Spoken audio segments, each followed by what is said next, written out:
seems that we have everyone in a waiting room with us right now. Please check the participant panel to see if your presenter is here today, and check within your team internally if they're not here. I think we can start.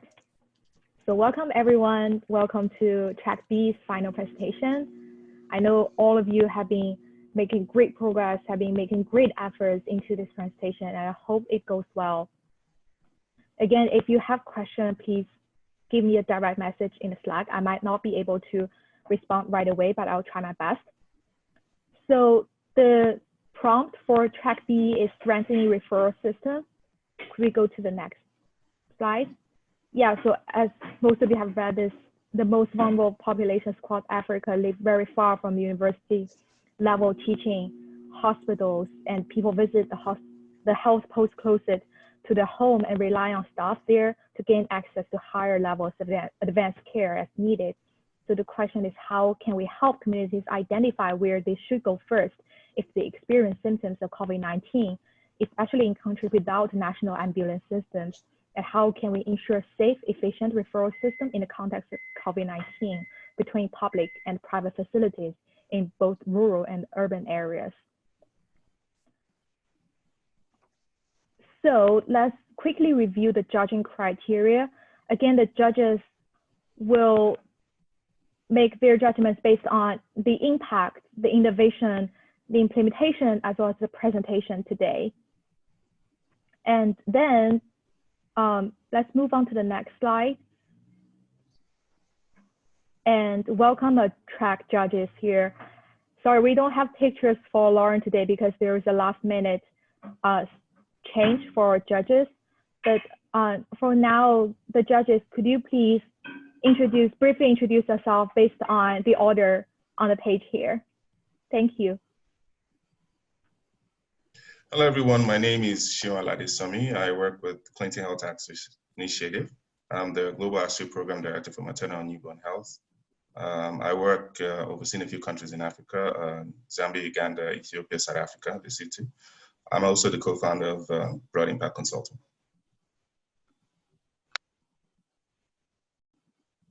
Good morning, everyone. My name is Sam Ipibunya. I'm a MIT Sloan class of 2003, so vintage Sloanie. I worked at Wellington Management, focused on Latin America and Africa, and I also serve on the MIT Sloan Alumni Board. And, sorry, and I was an advisor to the Legatum Center for the Zambezi African Prize for Innovation. Thank you. Good morning, everyone. My name is Brian Eustace. I work with Global Good, which is a global health technology innovation fund for the Bill and Melinda Gates Foundation. I'm also the founder and executive director of BME Strategies, which is a public health consulting company that specializes in emergency preparedness and response for local, state, and national governments. Good luck to everyone. Hi, everyone. Thanks for working so hard over the last few days. My name is Dip Patel. I am the CTO of Saluna, a company that is building a wind farm in Morocco. And I also teach entrepreneurship at MIT, so I'm really excited to hear what you guys have for us. Thank you again. Hi, everyone. I'm Lauren Galinsky. I am an advisor to Partners in Health in clinical operations and strategy, and I am also a first-year MBA at MIT Sloan. Thank you very much. And last time, so let me just go through the logistics of final presentations last time. So first of all, as you could see, the presentations will be recorded, and only one member of your team will present. However, you can have other team members help with the Q&A session. You will have 3 minutes to present and 2 minutes for Q&A, and this is a hard stop. After this, I will stop you. The order you present is random. We will tell you that you're up next, so you have 5 minutes to prepare while the team before you is presenting. And the first team I can tell you now is Green Door. if you will be presenting for your team, please raise your hand and I will tell you when to unmute. So now the presenter for screen door could raise their hand. When it is your turn to present, you can unmute and turn your video on if you like, and I will flip your slides for you. So please remember to say next slide if you want to flip the slides. I will give you a 1-minute warning by showing annotation of a red flag here. If you see this, it means that you have 1 minute left and you need to ramp up. And the judges will pick 3 winners per track in the end. And now I think we can move on to the next. So the first team to present is screen door. Could only the first team presenter raise their hand, please? I see 2 people raising their hand. Okay. Kenneth, please. Yes. Can you hear me? Yes, you can start. Thank you. Thank you for having us. We're Screen Door and we're a holistic COVID-19 management system. Next slide, please. We're an interdisciplinary team across biomedical engineering, biotech, computer science, and finance. Next slide, please. So COVID-19 has exposed a lot of weaknesses in our system. Primarily, we would like to focus on the asymptomatic patients, though.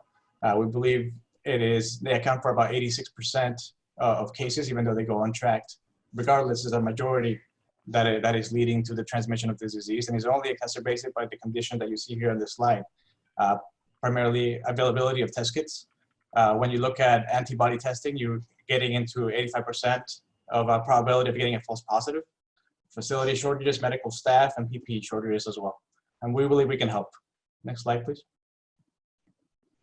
So what we've created is an evidence generation system that targets the 3 different areas in Africa that we've seen. So low density, remote rural areas, and high density populations. As such, we've created a stratified solution to acquire data through SMS, calls, apps, and websites, with increasing availability and resolution of the predictive power with these solutions, collecting patient-reported outcomes and actigraphy to create a probabilistic model of these potential positives before a test is even administered. Now, once it goes to this, we make the assessment. The severe cases that are stratified from this solution will go to testing, therefore increasing the efficiency of your testing. And then the ones that are either mild cases or perceived positive, as we're calling them, will get sent home for isolation with continuous monitoring in case the disease progresses. This allows you to do contact tracing as well through proximity in rural areas and in high density populations. Next slide, please.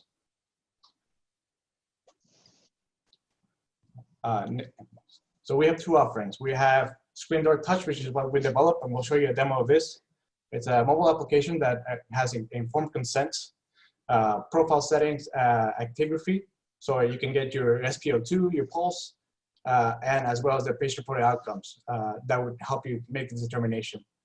And then the other piece is the analytics. So a Screen Door surveillance will raise flags when we notice in the population that something's going on, decreasing SpO2. We believe in the power of 1, n equals 1, which means each person is going to set their own baseline, and then we're measuring the deviation from this. So if we have differences in sensors and things like that, you will still be able to see when the changes are happening, show it in a heat map so the hospital can plan for surge capacity, and then do the contact tracing to see how the disease is spreading in the particular region. Next slide, please. So this is our business strategy. These are our offerings, our customers, potentially transportation, different kinds of hospitals, fees. The time is up. Next. Okay. Okay, now judges, please jump in to ask your questions. My first question will be, how does this address the prompt? So this allows you to very efficient your referral system. So you're only sending the severe cases to the hospital. So you prevent transmission problems by sending non-positives to the hospitals, and through the call center, you'll route them accordingly, given your capacity from your institutions. Another question quickly on how do you address sort of the low income that may not have access to cell phone, right? So I think in the rural areas, the people that are not in urban city, how do you address that? It wasn't clear to me. Yes, so we have it as low as a phone call or an SMS or a text message, and if needed, we can send people to these regions with a particular phone, or you can do this collection in that manner. My question is, go ahead. No, please go ahead, Sean. No, I wanted to ask, similar to the first question, how does it really address the issue around transportation? You might refer about, is there any linkage for transportation to get to the next facility? So that's why we want to partner with transportation companies. Once we have the capacity from the institutions and we know what are the severe cases that need to be transported, then we can arrange for transportations to these institutions.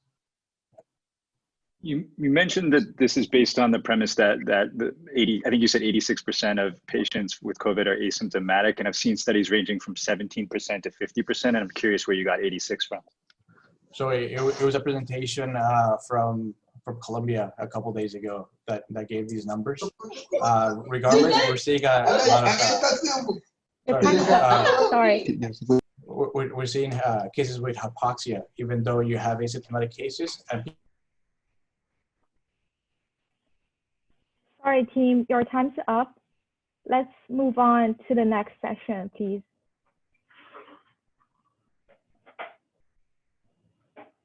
So the next team to present is team 32, bridge between the community and the hospital. And coming up is team 52, matchlt. Christine, can you just give us 30 seconds to submit our forms? Yes. You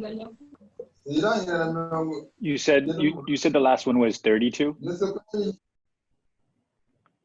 The last one. The last one was 51. The one we just had was 51. Yep. Okay.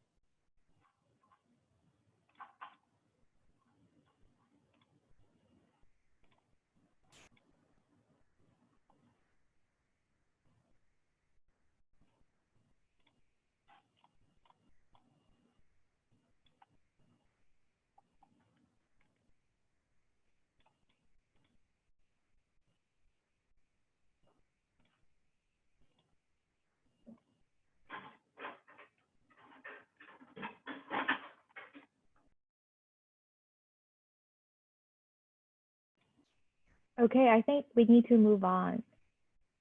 Who is the presenter for team 32? Modupe? Yes. You can you can unmute yourself and start now. Hi everybody, my name is Modupe and I'll be presenting on behalf of team 32, and I work together with an awesome and diverse team of people from various backgrounds and experience and skill sets. Next slide, please. So our problem statement is, how can we decentralize the referral network system for testing and management of suspected COVID-19 patients in African countries? And our proposed solution is to strengthen the referral system by using an existing intervention of community healthcare workers who will conduct the triage and assessment of patients and also facilitate their referral to secondary facilities. Next slide, please. The rationale for our overall proposed strategy is that this is an existing intervention in many African countries. They have already been trained for the diagnosis and treatment of minor illnesses. They are members of the community who are usually trusted by the people and are culturally sensitive. It's also a low-cost measure, requires low level of technology, and also very sustainable. Next slide. So we aim to do task shifting of responsibilities to adequately train community healthcare workers. And then if anybody is at high risk of COVID or they are suspected to have COVID, they will communicate with them via the use of SMS, USSD, or interactive voice response. And then the community healthcare workers will then triage the patients based on their risk and severity. And they also collaborate with transport facilities and ambulance services to be able to transfer patients to higher level facilities. Next slide. So the current situation is that in many African countries, when patients are suspected to have COVID or they are high risk, they contact a national line or a state level line, a helpline where they are referred for facilities and for treatment, referred to facilities and treatment, excuse me. And our proposed solution is to bring in community healthcare workers who are able to communicate directly with the patient. This reduces the stress on an already burdened healthcare system. Next slide. Our limitations may be that there's lack of prior knowledge and skill for patients with COVID. And one way we can reduce this risk is by ensuring that we train these patients and also continuous monitoring and evaluation. And another way to ensure quality of data is to make sure that the people enter the data in real time, and we can provide mobile phones for people who do not have access to it. Next slide. So in conclusion, our solution is to implement something that is already existing for patients, for community healthcare workers to assess the patients who are suspected with COVID-19, ensure timely referral and testing and management. This solution will reduce mortality rates which are due to lack of access and can also be implemented for future outbreaks. Thanks. Great, perfect timing. Thank you. Hi. Hey, great presentation. Quick question for you.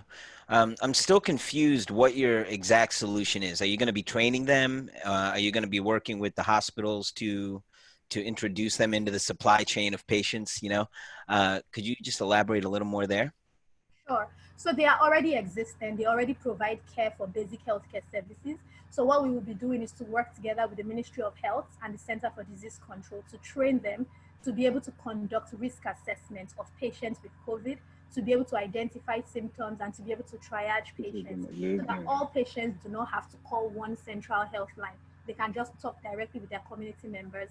And if there is a necessity for referral, the community healthcare member will conduct and ensure that timely referral and testing of those patients. So this is Sam, a quick question. Thank you for a good presentation and being on time. My question is on the innovation part, right?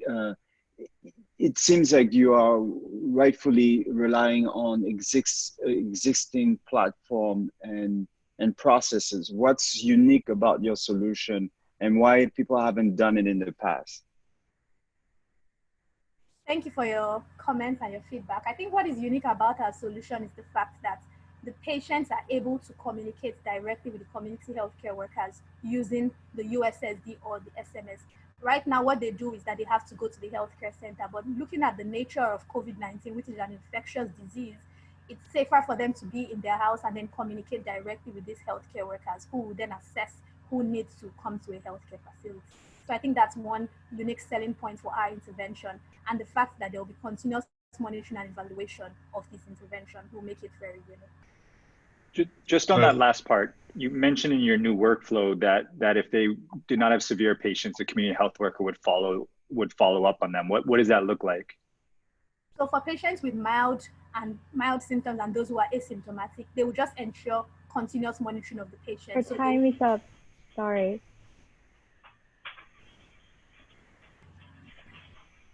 Okay, I had a question if there's still time. There is the time for this team is up. We need to move That's on fine. to the next session. Sorry. Can you give us a few seconds to just put the score in? Thank you. Sure. Could we move on to the next slide to let the team know that they're coming up?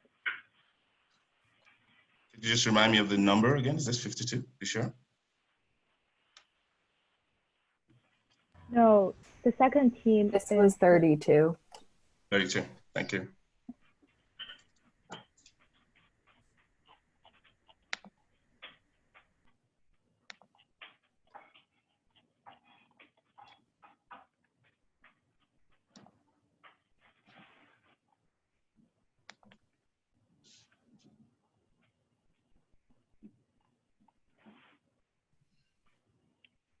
So Nana and Ariana, who is presenting? Okay, Yeah, I'm sorry. I'm the next team. cool.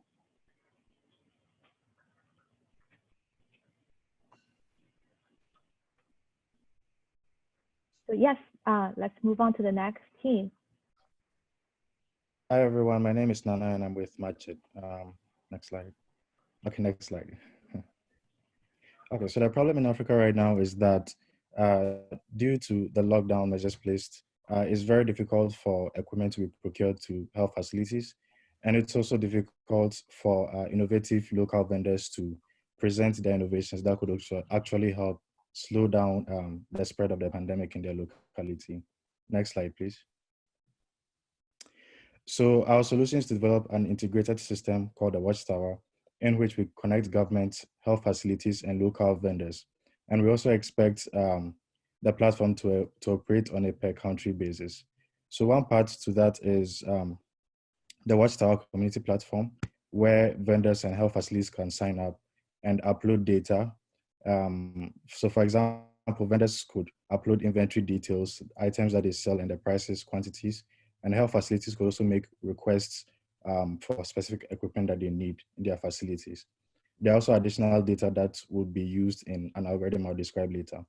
And also another part is the government dashboard, where governments could monitor requests and access health facility data as well as vendor data. The government dashboard also has a resource matching algorithm available to help them appropriately match requests with vendors. And yeah, next slide, please. This was the old slide. Okay. So the market fit is that even though governments may have contracts with well-known companies, local manufacturers could also help a great deal in slowing down the pandemic when their services are brought forward. Next slide, please. So more light on the resource matching algorithm. So the algorithm is meant to suggest possible resource allocations, assuming there's a limited amount of government funds and also excessive requests coming in from health facilities. And the way we prioritize one request over the other is using a need-based objective function, which prioritizes facilities that have limited equipment but have a high community population in that area. And so the first iteration is going to depend solely on COVID-19,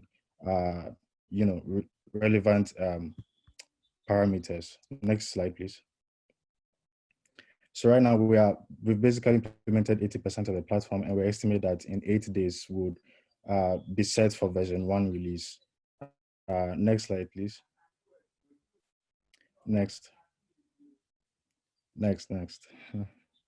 Yeah, so this is the UI design for the government dashboard. It gives quick starts. And if you go on to the next slide, there's an interactive map where the government will be able to view data on a per regional basis. And also there's also sections for viewing requests, vendor data, and also- Your time is up, sorry. Thank you. My question would be, how does this address the prompt? Yeah, so I plan to speak on that on another slide. But then based on the data that we curate from the platform, like locations of health facilities and whether there's testing equipment at a particular health facility or not, we'll be able to develop a USSD-based application or web-based applications that could help people find the nearest testing location. And in terms of transportation, we could also partner with maybe ride-sharing services or even ambulances to transport people where necessary.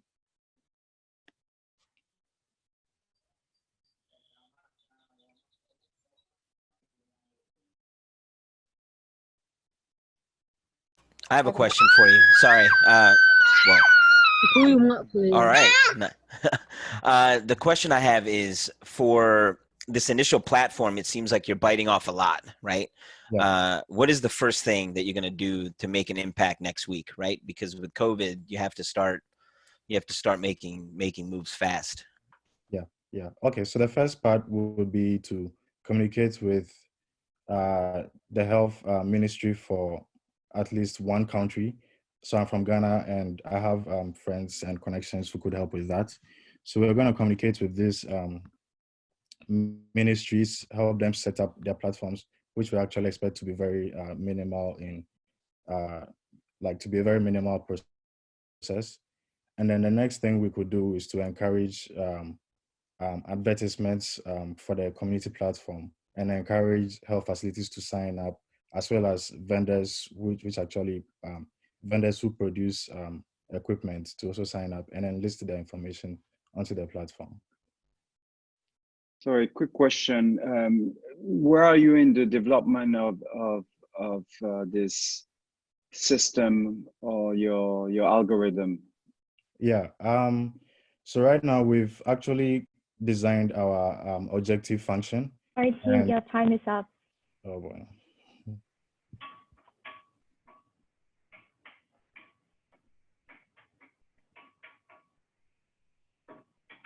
Let's move on So to the what is the transition team slide. number? Sorry, can you give us the team number again? The one we just heard from? Team 52. Thank you.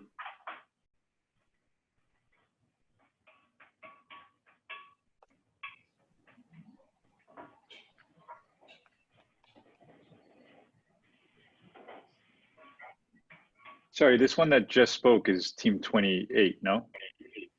No, 5-2. 5-2. And what was the last one? Sorry. No, the previous one that we just heard was 52. This upcoming one before? is, I don't know. I've been 32. just submitting them. 32. Gotcha. 32. Okay, thank you. Thank you.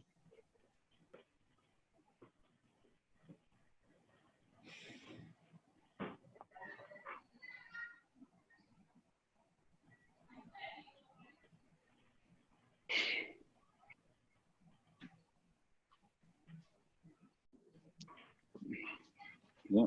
No.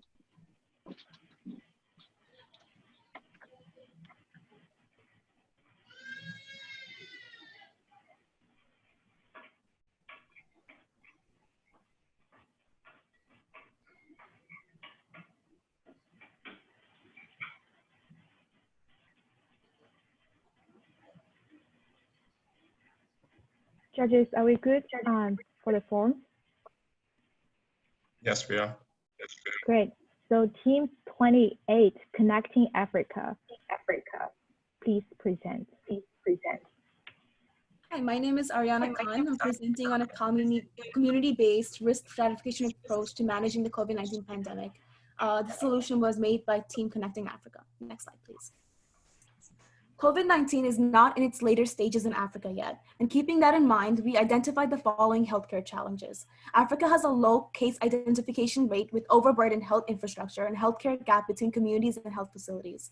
Any massive COVID-19 outbreak can leave out vulnerable populations from crucial healthcare support. To address these issues, we have come up with a decentralized grassroots community-based solution. Next slide. This approach leverages the established systems of gatekeepers like HIV peer educators and influencers like village heads. Said people who are already deep in the community will be connected to the health system through our app. The app will allow the gatekeepers and influencers to record new cases and take actions based on risk evaluation. Next slide. Take Abdel, for example. He's a positive HIV patient living on the border city of Namanga in the Kajiado County in Kenya. For the past few days, he's been experiencing coughing and difficulty in breathing. He goes to his regular HIV peer health educator to ask about his symptoms. The peer educator, a key gatekeeper, inputs Abdel's patient details and symptoms on the app. Within minutes, Abdel finds out the severity is at the orange level. He's informed that he'll be going to the community church isolation center. The app had also notified the community church head and influencer who will support him in making this difficult transition. He is now prepared to provide a sample to notified lab workers and have an educating conversation with the community healthcare worker. Next slide. Had Abdel received a green classification, he'd be on his way home with a mask. For a yellow remark, he would have been asked to self-isolate at home. If he received a red remark, the health center would be notified and a community healthcare worker would be rushing to arrange him with necessary hospital level care, while his notified church head ensures Abdel remains in quarantine. Next slide. In the app, a district-level dashboard is built from grassroots-level data. This gives a triage strategy for mild and severe category cases, thus strengthening the existing healthcare referral system. This dashboard also serves as a live COVID-19 registry case for the state. Next slide. To implement the system on the ground, we're adopting a top-to-bottom strategy where we engage the Ministry of Health and the Kajiado County government to train existing community healthcare workers. Next slide. Ultimately, this simple, color-coded, easy-to-use community triage app helps us strengthen the existing grassroots and healthcare systems. And this idea came from all our experiences at the epicenter of the COVID-19 outbreak in New York, and someone's work in Nairobi, and a tech work in India. Thank you.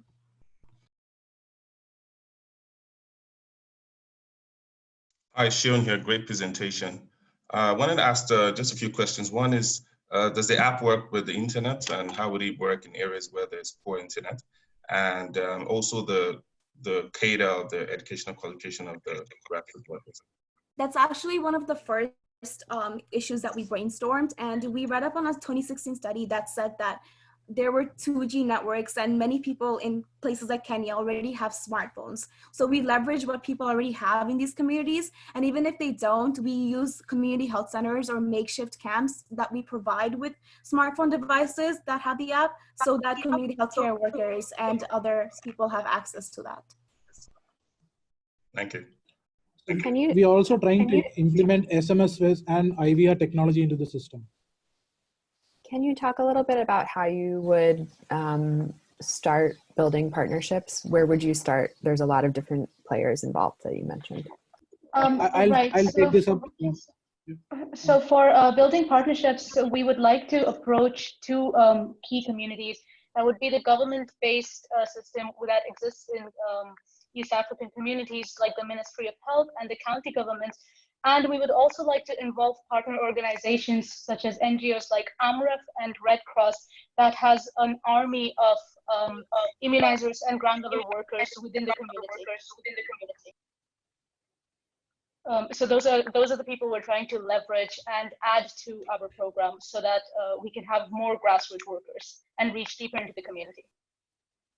So our approach will be a top to bottom approach, taking the strategy to the top level people and percolating from there to the bottom level. What do you see as your biggest challenges in moving forward? I think our biggest challenges would be in terms of the time, because I understand that it might take a little while to talk with the Ministry of Health and also the partner organization. Okay. Thank you. Thank you very much. Thank you. Thank you.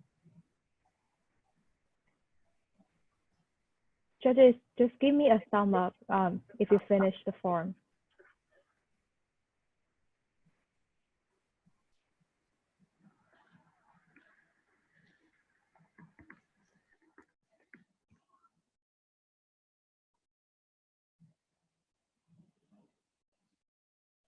I'm terribly sorry I have to chip in. I think we've had a Zoom bomb. Someone wrote some stuff on one of the slides you projected.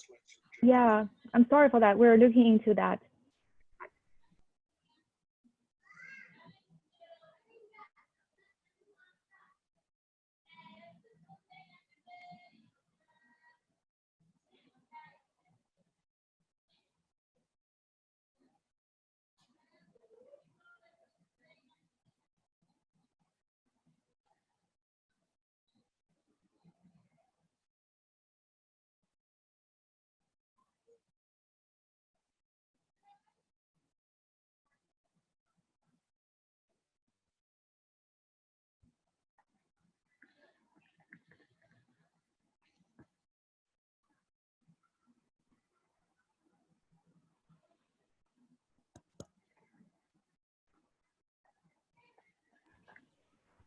So Mel, I suggest you stop sharing right away.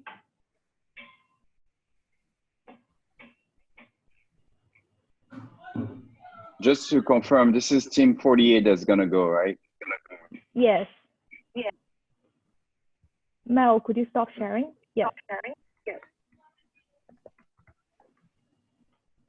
Could you give us some minutes to figure out who is the Zoom bomber here and let us kick them out? Sorry for the inconvenience here. Please bear with us.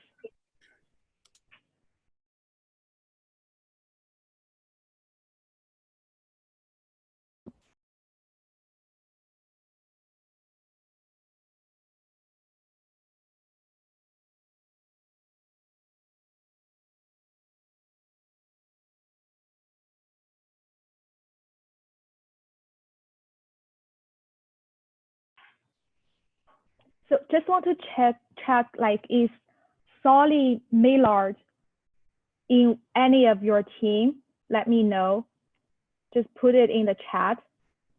If he's in he's not in any of your team, I'll just let him leave the room. It seems that he is a Zoom bomber here. Okay, I'll count 5 seconds. 5, 4, 3, 2, 1. Okay, I have to kick him out. Sorry if I make a mistake.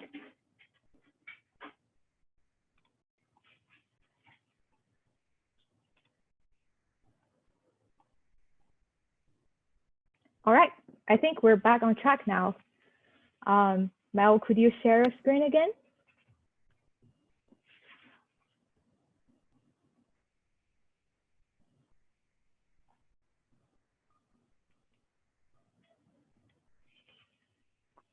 Who will be the presenter for Team 48, HLink? Could you raise your hand, please?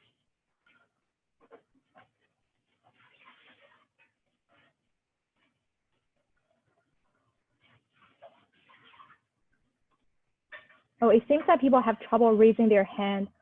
Or I think, Maya, you could just start presenting.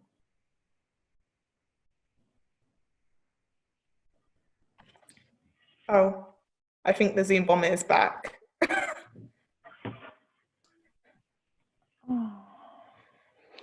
It seems that we have to stop sharing again. Christine, can you disable annotations? That's what's happening. Could anyone advise me how to disable that? Hold on a second.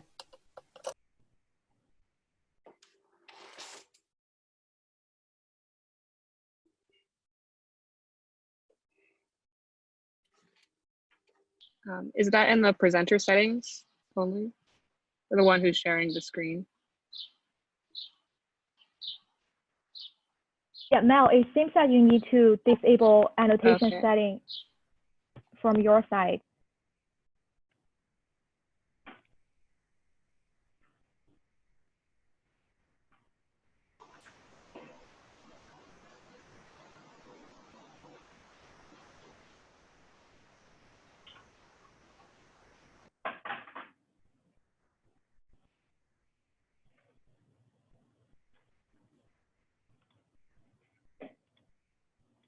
Cool. Oh, we're working on this.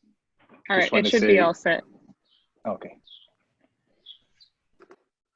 So I'm gonna change the way I'm gonna warn the 1 minute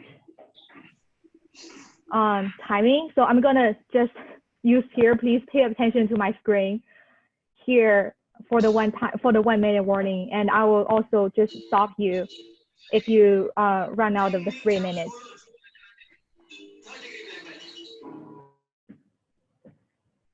Okay. I hope it will work now.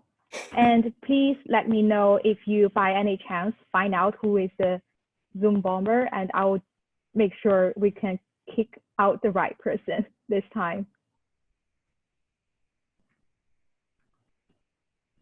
Okay, Team 48, you're ready to go. Okay. So introducing HLink, we help you refer with confidence.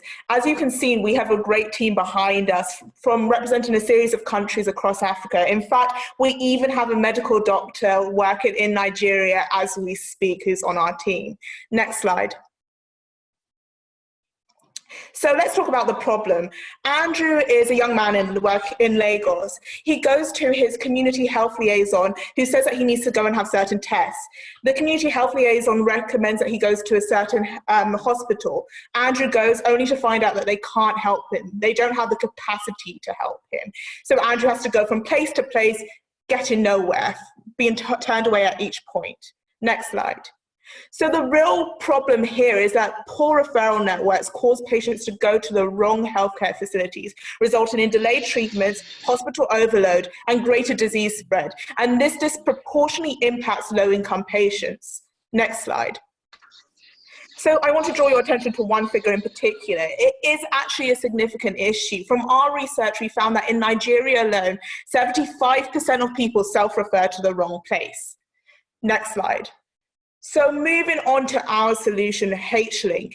We streamline referrals and ensure continuity of care. So we ensure strong community links, or strong communication rather, between different healthcare practitioners, ensuring that Andrew gets sent to the right hospital or healthcare facility first time round. Next slide. So how this actually works in practice is we have a USSD, an SMS, and app. And I don't know why the video is not playing, but essentially what happens is the local healthcare worker, the community health liaison, will go on this platform, type in or select what Andrew needs, whether it's a test, whether it's ventilation, whatever, and then we will show a list of providers that can help out with this. The local healthcare or community health liaison then clicks on the refer button. That will take him to a screen where he can fill out information about Andrew. On the other hand, the hospital knows that Andrew is coming. When Andrew arrives, they can say he's arrived, add information about him, so they have up-to-date patient data. And on top of that, we provide real-time governmental and WHO updates on COVID. Next slide. So if we're to talk about the impact for tertiary healthcare facilities, it means better control of patient influx to reserve resources for critical cases. For primary and secondary healthcare facilities, it means it speeds up referral processes of those who need more care to tertiary healthcare facilities. For community health workers, it gives them access to a wider professional healthcare network. And for patients like Andrew, it means improved efficiency, service, and better access to treatment. Next slide. This is not just a solution for COVID, it goes beyond, and we can explain further. Thanks.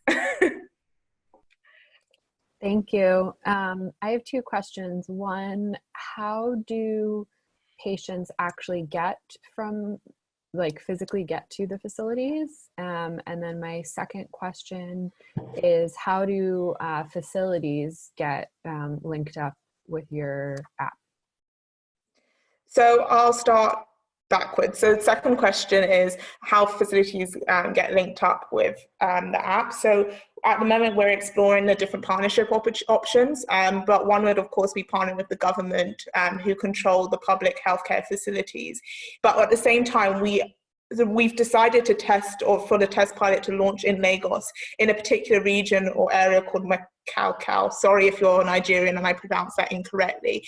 But basically, we are already on good relationship terms with one of the key community health liaison workers in that region. And then to the first question, how we help them get there, they are currently already moving and mobile, so we're particularly focusing on cities to begin with. But in the long term, we plan to partner with companies like Flare, which is an Uber for ambulance services currently in Kenya, planning to expand into other African countries this year. What do you think would be your biggest challenge as you implement? The biggest challenge for us is going to be the data and having the real-time data that we need. And so one of the solutions that we came up for that is a feedback loop. And so after a couple of hours, you're going to get a notification saying, was this referral successful? And did this person show up at the right time? Yeah. Thank you. Thank you. Just if I may quickly, I mean, it seems like you're relying also on the ability of the hospital to have the right sort of access to your system. And then going back to the first question, are you worried that will be limiting? No. Your time is up. Yeah. Let's give the judges a few seconds for them to fill out the form.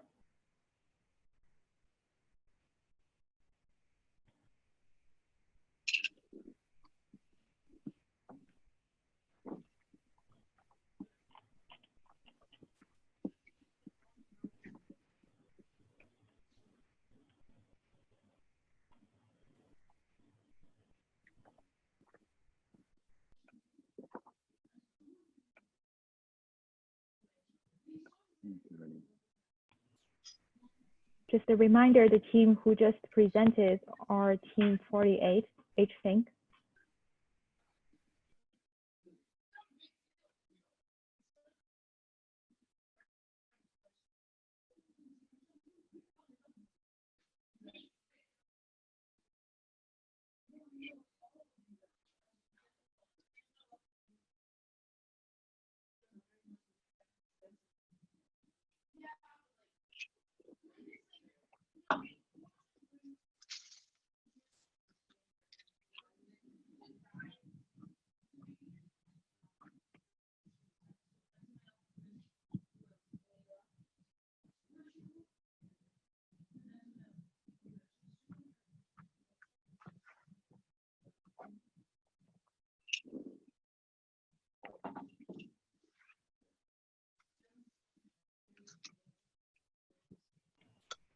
All right, let's move on to the next team. McMoss, please start presenting.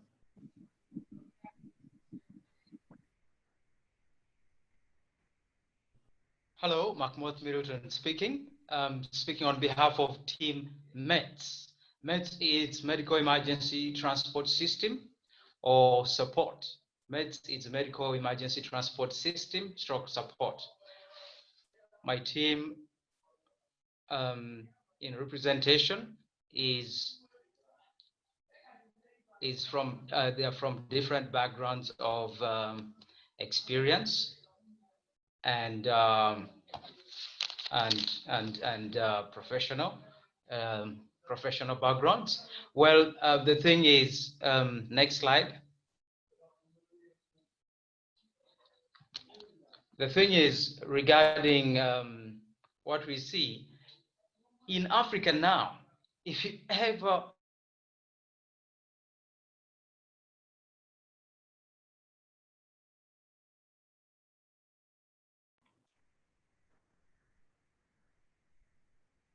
I think we lost you.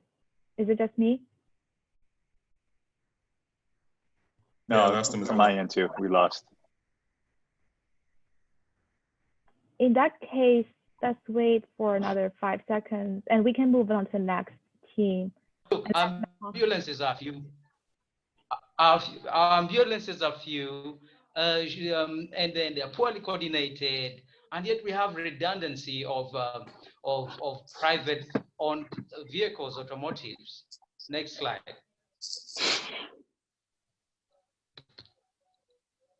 According to a Ugandan case, we see a whole regional referral hospital capable of over 2 million in its jurisdiction, having just 2 ambulances or 3. But what has 10 ambulances got to do with all those millions of people? We believe with a patient-triggered, affordable, community-enabled ambulance and a nationwide, well-coordinated ambulance system, we can achieve this. Through a USSD-driven medical emergency transport system, I believe we can achieve this. Next slide. And that's how it would work. A medical-related case would come in, COVID or pregnancy, obstetrics, or anything will come in, and then it will be received on the other hand, hospital, and then the ambulances as well. Next slide.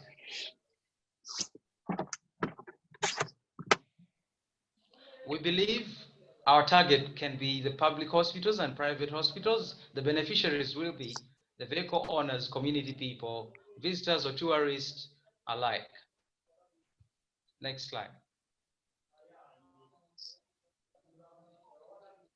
Next slide.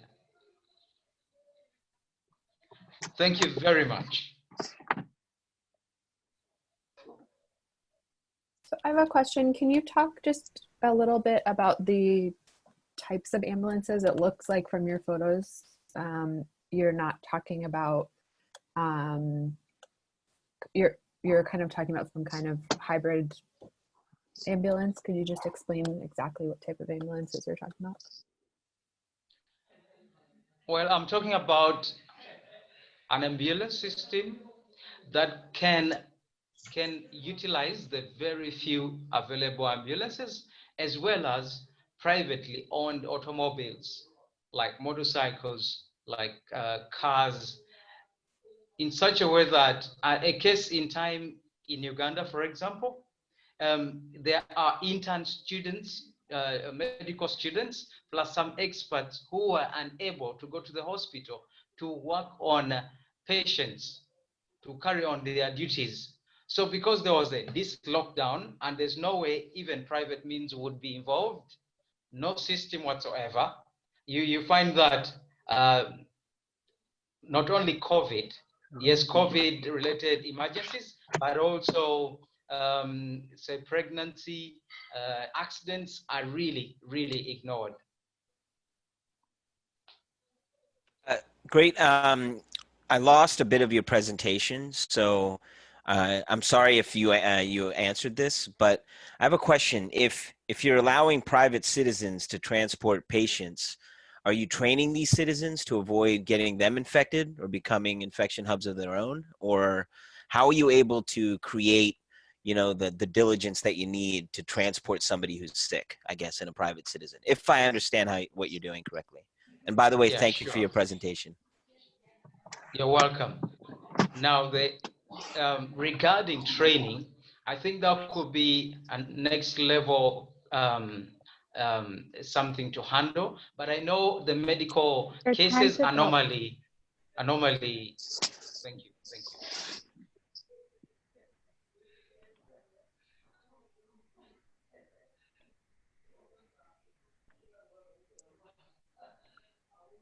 So the team who just presented are team 30.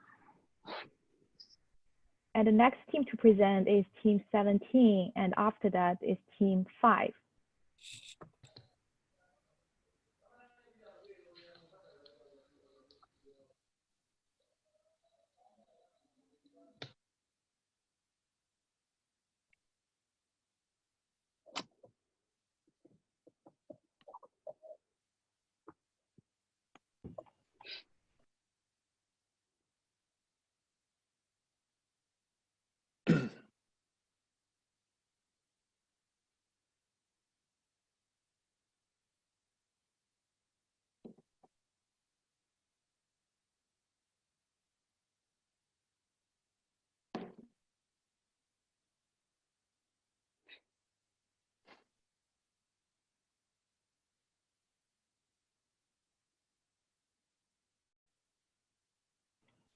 Okay, let's move on to the next team.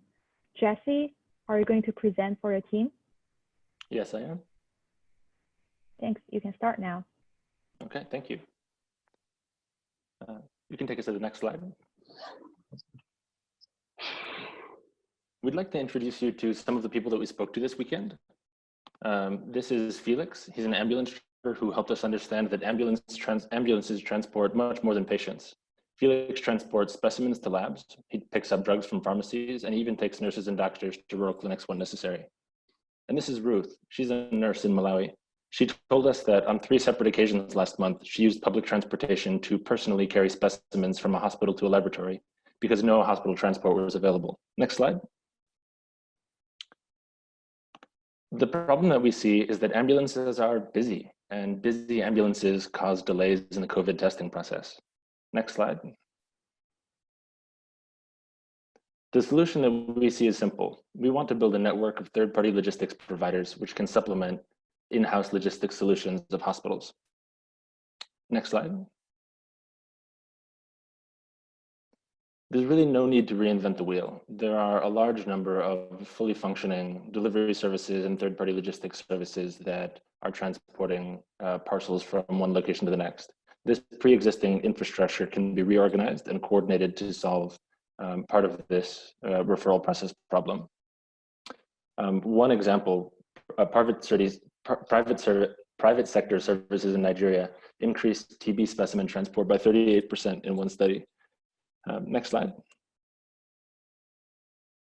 There are a number of other possible solutions to solve this problem, but we think that third-party logistics networks provide a unique opportunity to be highly scalable, as partnerships already have this, other organizations already have this existing capacity. And it's also easy to adopt. It's not terribly different from the current system that local hospitals are using. Next slide. We will establish a network that's coordinated by a call center. This is a low-tech solution where we can aggregate logistics service providers to provide maximum coverage and uniform service. We can manage tricky admin details like training, payment, and courier coordination. And we can manage performance and pay for quality services. Next slide.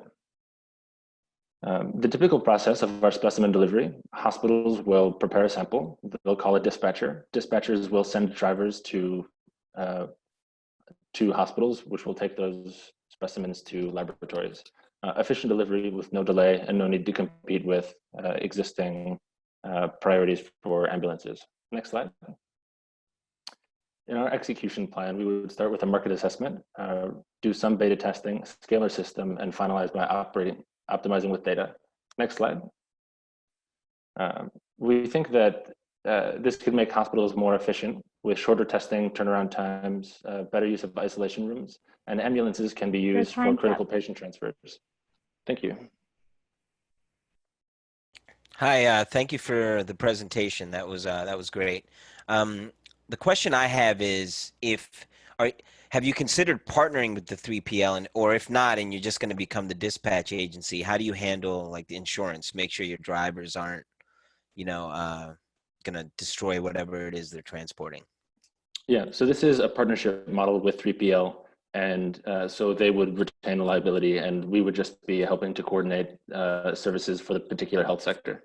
Yeah, a middleman. What level of administration is on your end? For example, how do you know that the 3PL is doing the right practices of sample transport or cold chain or things like that? Yeah, good question. So we spoke with a nurse who expressed a similar concern. How do we make sure that these people are trained? We think that we would train through the organizations and then spot check. What do you think will be the biggest challenge that you'll face? Yeah, we think that building the network will be hard. You're selling services to both ends, to these delivery services that are already operating in slightly different ways, and we are going to readjusting to a new sector could be hard, and also selling services eventually to hospital networks. Getting both ends to move, we think would be difficult. And then how do you think this addresses the prompt? Yeah, so right now ambulance resources are spread across many different priorities. We think that additional capacity would direct ambulance resources for patient transfer, which addresses the prompt. Your presentation, great presentation by the way, but it makes the assumption that the ambulances are used for this. There are places where there are actually no ambulances, so that's right. This is a good solution, but it might not address the problem. Just to know. Yeah. That's true. Yeah. This is really only a supplement for where ambulances are being used for other purposes. Yeah, there's similar feedback. I think it may be just constrained to places where you actually people are leveraging this type of ambulances, but I'm not sure like in rural areas this will actually be very applicable, but maybe I'm wrong. Yeah, okay. Are you presenting to track 8? Apologies for interrupting. Your time is up. Thank you. Thank you.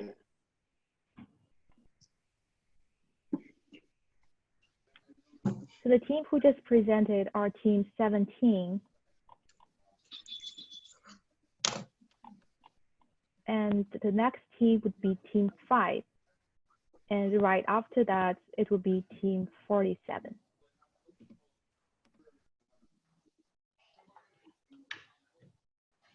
Yes, I'm ready when you are ready.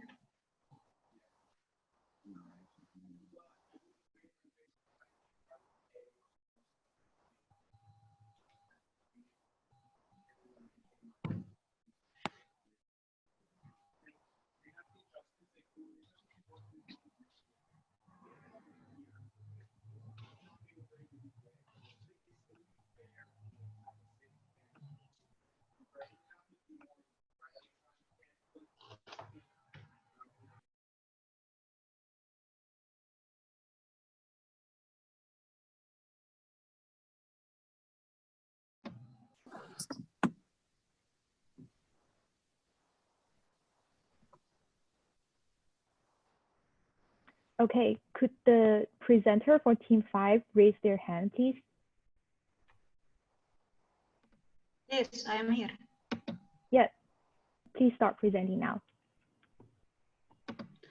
Hello everyone, my name is Shaima Ahmed and I am from Egypt. We are working on strengthening health referral system using Geographic Information System, GIS mobile application. Next, please. We are 5 engineers and scientists with different backgrounds. Next, please.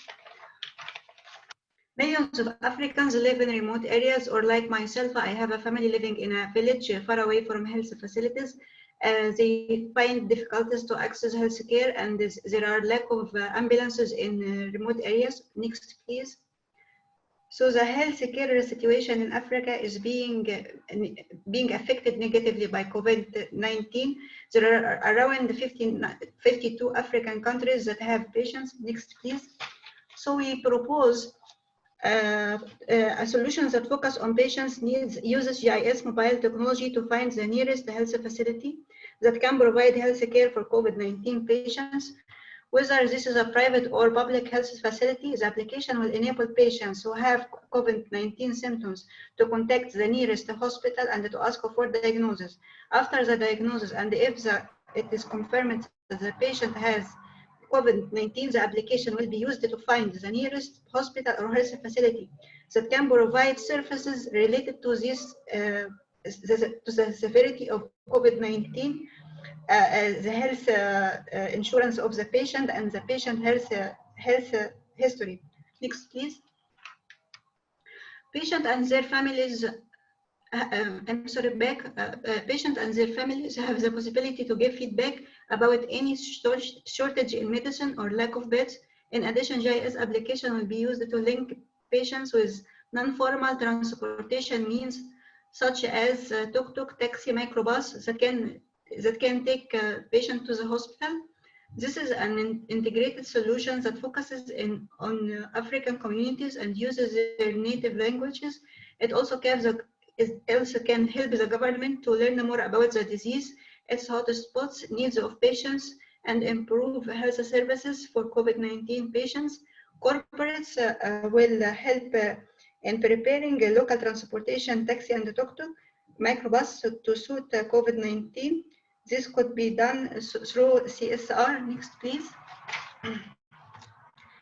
Expected outcome, we will save life, control infection, empower people, and there is a possibility for economic development because there will be new jobs created for non-formal drivers, and this application could be used to improve the referral health system in the future. Thank you.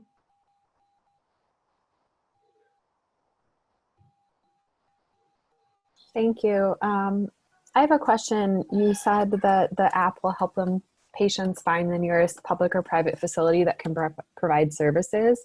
How will you highlight whether the facility can provide services? Well, actually, as a suggested solution, we'll have maps of all facilities near this patient or located in the community. It could be a clinic nearby or a health unit that is related to the government. So all the information should be there. So, and the only we have criteria to select the facility if it is very near to the patient and if it can help the patient based on his symptoms and the severity of the COVID-19. Thank you. Can you clarify? The app does two things. Can link the patient to the nearest facility, help them find it, but also call transportation. Is that right? Can you just clarify that? It is not about calling because I live in Egypt. We have informal transportation like tuk-tuk, microbus. There are certain points for these places, so we know where it is. But maybe I live in a place I can call a taxi to come and pick me and while I am healthy. So, but sometimes if we are in a village or in a remote area, we will need this help to take us to the hospital. I am not also proposing that any car will take the patient. It will be very specific cars that can protect the driver from getting infected by COVID-19, and also it will be comfortable for the patient himself. So it is these cars are moving around or they are located in a fixed place. But it is not about calling. It is mainly about GIS to locate the nearest car with help. Yes. Yes. Thank you. That's it? Okay. Thank you.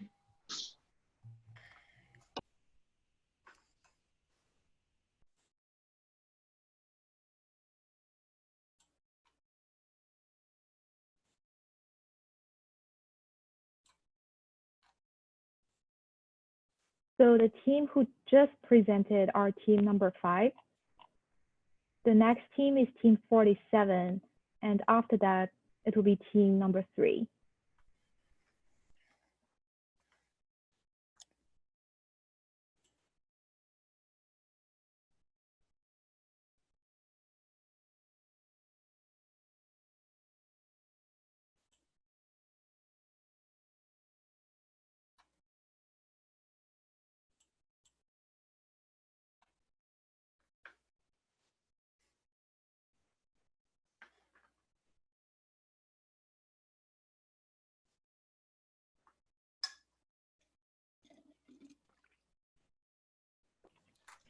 Okay, let's move on. So Laura? Yep, hi. Yep, you can start pitching now. Yeah, so if you could move on to the next slide, please. Yeah, great. So hi all, we're Cupcast, a multidisciplinary and multicultural team from Europe, Africa, and LATAM. And we have a solution for the following problem we identified. Next slide, please. So we really wanted to know how to optimize and manage the track of every patient of COVID in hotspot local communities to deliver pre-hospital education and refer patients who require it in a flexible, inclusive, and scalable way. So our proof of concept would be in Tanzania because of the following facts. There are 8 physicians for 1,000 people. Cases are rising and there's low awareness, and also lots of people are waiting to be examined. Next slide, please. So we will start in Tanzania, as I said, and then this project could be escalated first to other East African countries and then to the whole continent. Next slide, please. Okay, so what's the solution we propose to this problem? That's Copcast. It's a software that will use the existing communication channels for all Africa, including countries with less technology penetration, to effectively track the expansion of possible epicenters of COVID-19 and to refer the critical cases to the nearest and available hospitals. So if we look at this graph, the first point would be to use our solution to engage the patient via radio or SMS by updating the COVID status in specific areas, raising awareness, and explaining the most common symptoms. Then the audience would call the voice bot or send an SMS to our chatbot. This bot would analyze if their symptoms are related to COVID and if any actions need to be taken. If that's the case, they will be transmitted to the optimal hospital, considering the location and availability of near healthcare centers. Those hospitals will receive the patient with the assessment done by our chatbot so that doctors already have the information. And finally, by using the answers of our chatbot, we'll create the heat map to effectively track the expansion of COVID in all the country. Next slide, please. So, as I said, our product would be based on a voice bot that you can access by a phone call or a chatbot by SMS to assess the symptoms of the patients and use those answers to refer them to hospitals and create a heat map. To be available to create this solution, we will use a foundational integration bus software that will be able to connect different APIs necessary to make our product happen. Next slide, please. So here, I just want to say that our team has many human and technological resources that make us unique. Our solution has the capability to effectively reach all the population from the different African countries, and it can be highly scalable by including other applications and APIs that may need our reach from our integration bus system. So that's all from my side, and I hope you really enjoyed the work we did with our team. Thank you. Sorry, so can I just ask, oh, go ahead, sorry. Go ahead. So if I'm understanding it, a patient that's sick would call in and the chat bot or the phone bot would analyze their symptoms and then spit out whether they should be referred. And I guess the question is, one, how do you ensure the algorithm is not inundating the health system with worried well people that are presenting their symptoms, but maybe the bot's not digging into really what's going on? Yeah, so I'm Roger, also from the team. What we'll do would be to ask a series of questions regarding the symptoms, and then we'd compare it to see if other people from the same area, the very close people from the same town, village, or whatever, if there is also increasing, to be able to detect if it's one case or if it's really a new epicenter, to be able to transfer the information to exposure data as well. Maybe I can help with that because I already developed that triage system and it used some basic computer science stuff from the 80s. So expert system, how decision trees and some forward chain of Bayesian probabilities. But I don't want to put so technical. So that's that. That's clear, thanks. Were you guys working on this before this weekend?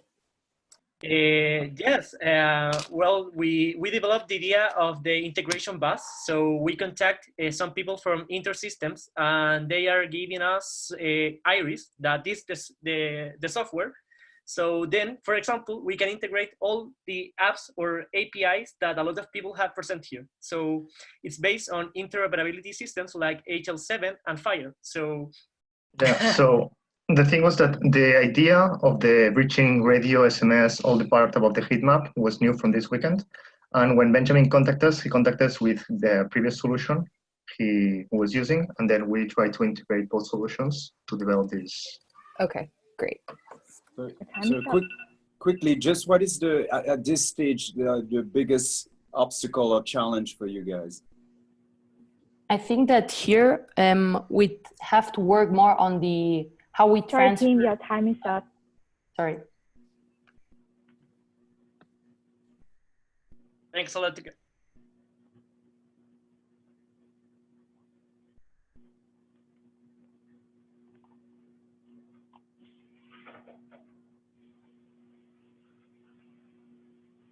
So the team who just presented are team 47.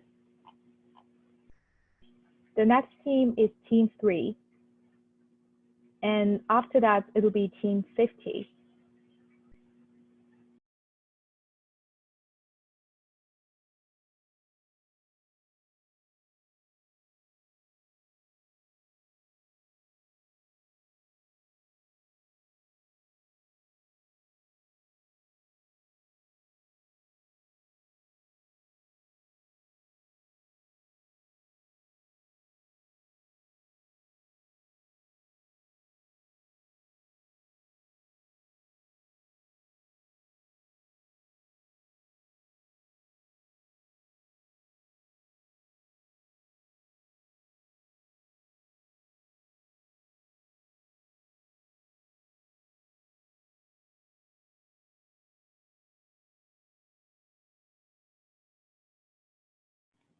All right, let's move on. Gabriella, you can start pitching now. Can you guys hear me? Yes. Hello and welcome, judges. My name is Gabriella and our solution is Connect Care. Next slide. So the opportunity here is how might we create a culturally acceptable response system for communities to easily communicate their symptoms and identify the points of care available.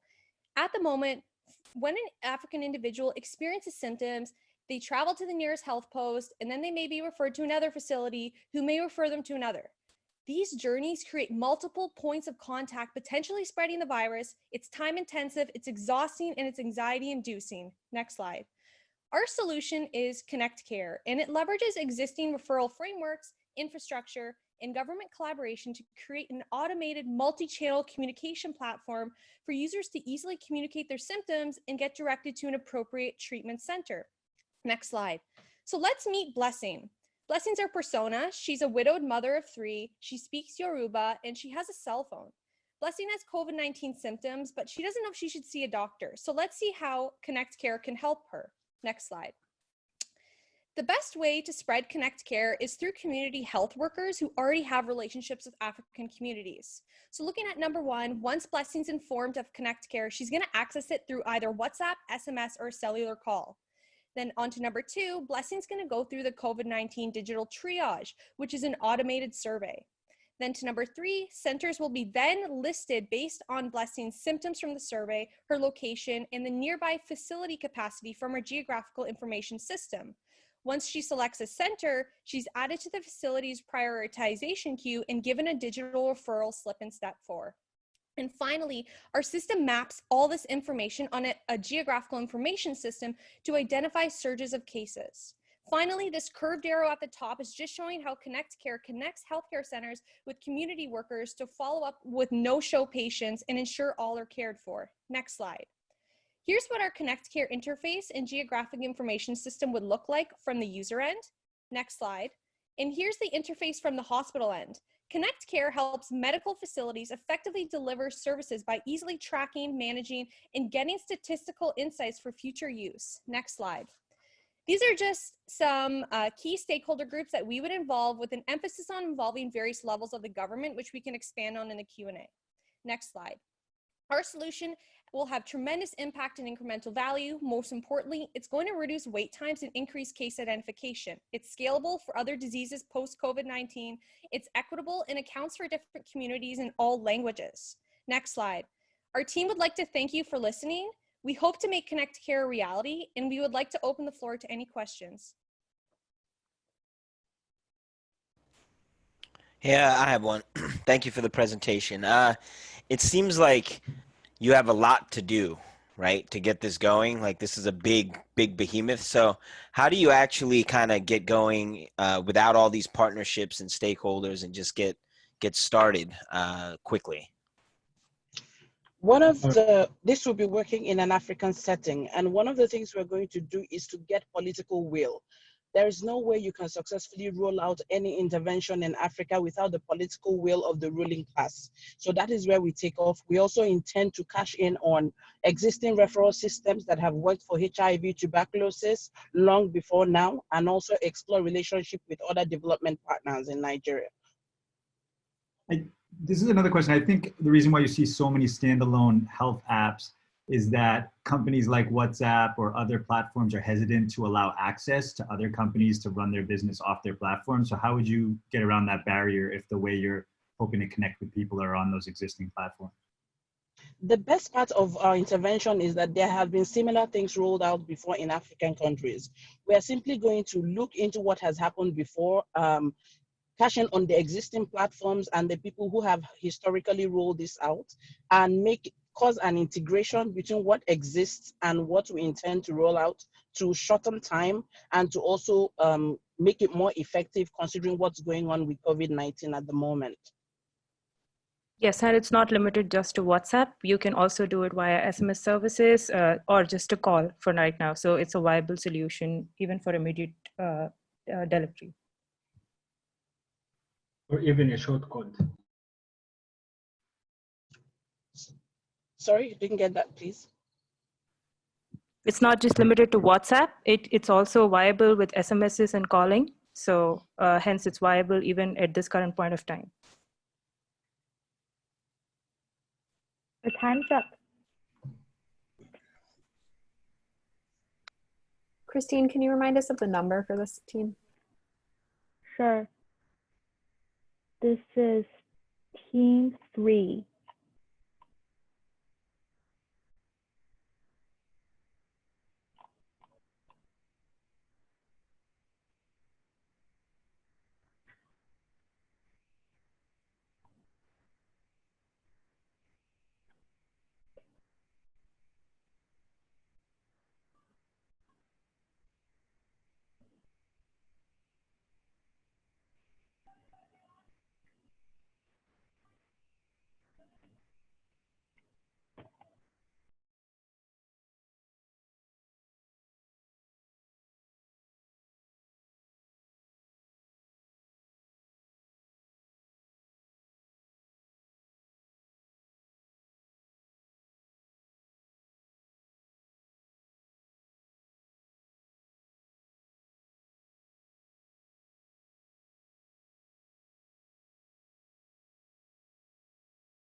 Okay, so the next team to present is team 50, and right after that will be team 11.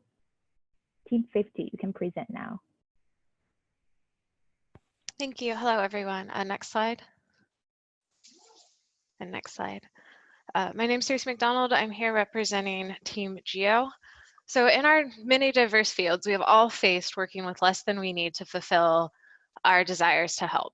This is the same challenge we face with COVID-19, both in Africa and around the world. Medical need is likely to outstrip available resources.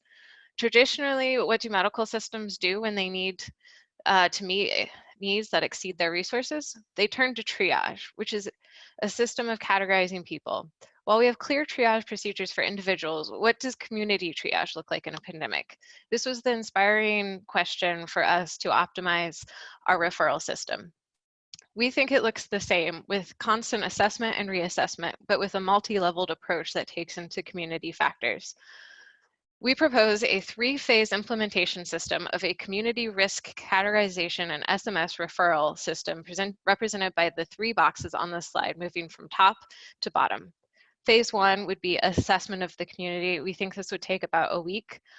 So not all communities are the same, and by protecting and monitoring the most vulnerable, we can best utilize our resources. We hope to include demographic factors, underlying disease burden, the current state of health infrastructure and the accessibility of that health infrastructure, and migration patterns into doing an initial risk assessment of a community.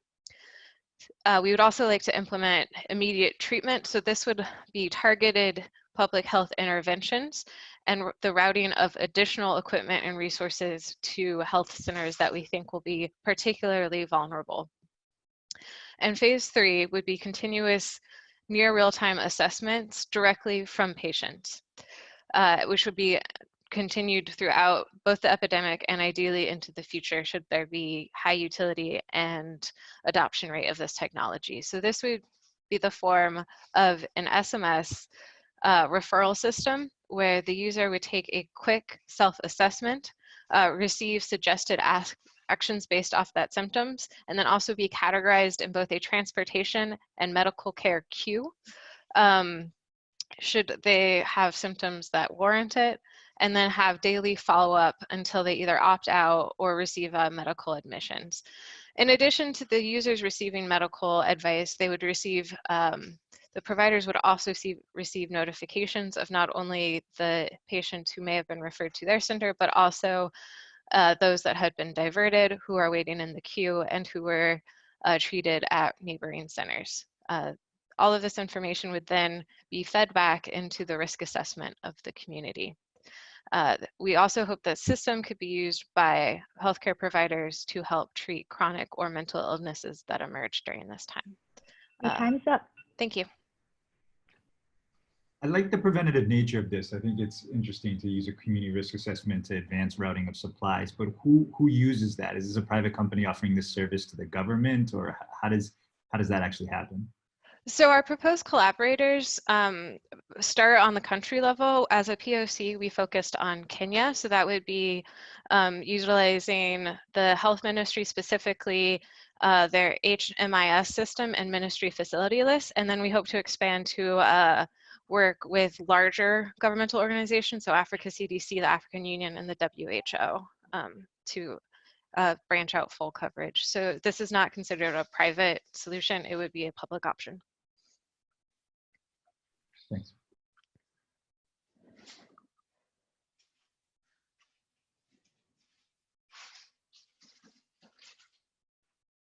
So quickly, maybe just where are you in the development of your solution?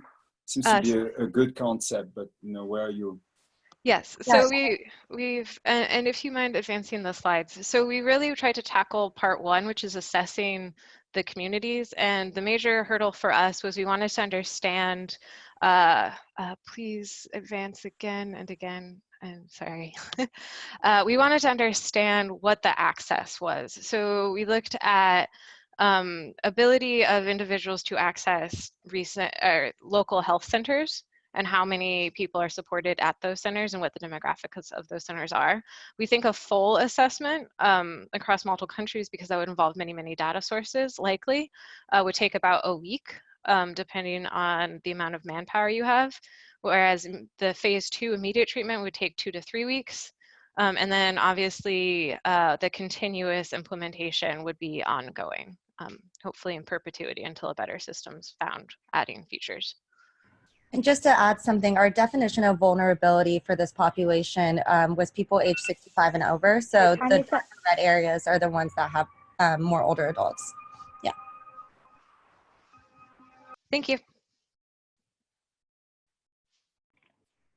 So the team just presented our team 50.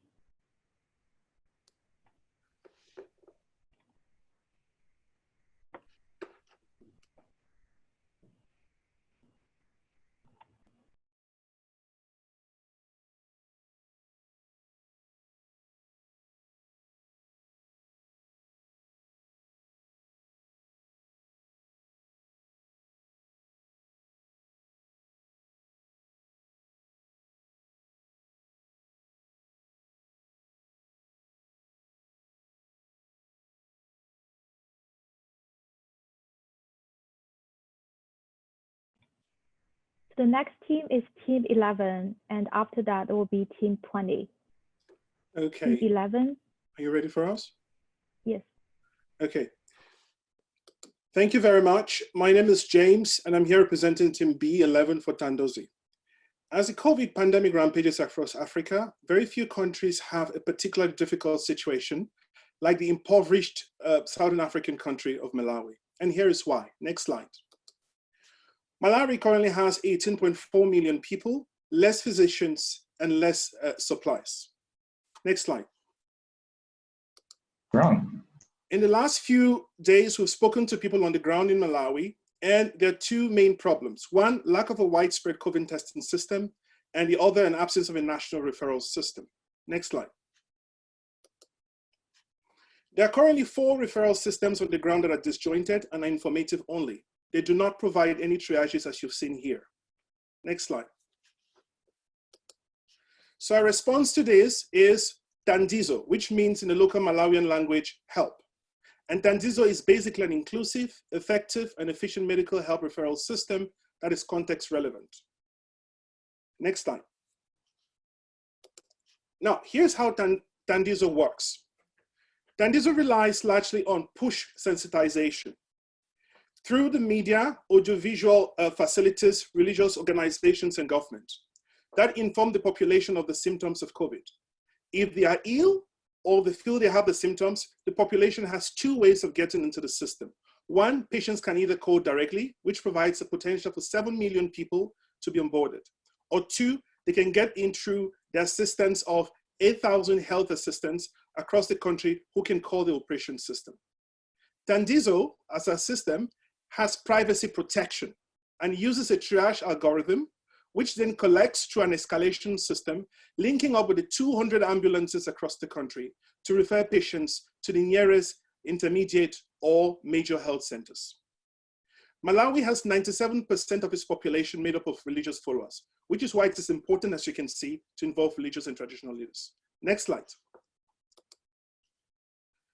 Immediate impacts: assisted screening, which widens the catchment area, timely intervention, which prevents community-based spread, and a proper referral system that can catch up to 15 million people. Long-term, it's scalable, reduces stigma, and can serve as the backbone for a referral system in a country that has known for vaccines, pneumonia, and AIDS.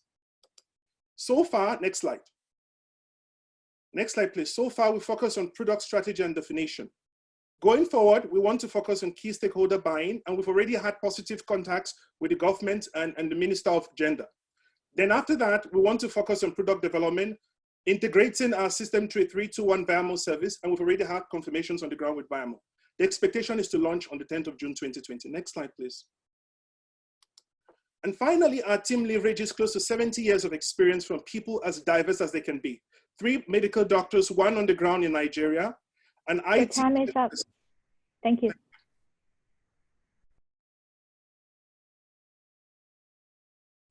So this is great. Can you tell me a little bit about how you think the Malawian government will respond to a 5th system, if there's already 4 systems?